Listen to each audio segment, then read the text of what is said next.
outside now and I can feel the ground shaking. And there's several people on their phones. But I can't reach my husband.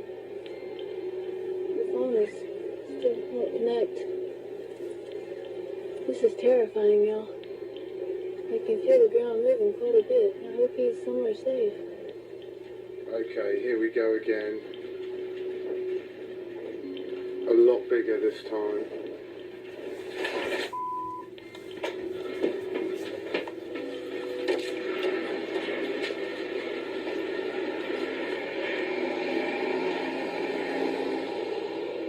Bloody hell. I have never in my life known anything quite so bloody scary.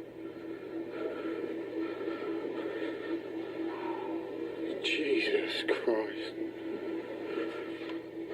Man.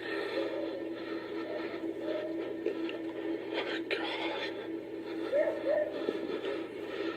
Oh, I hope no one's dead. I guess this is the aftershock of the earthquake, I'm not sure.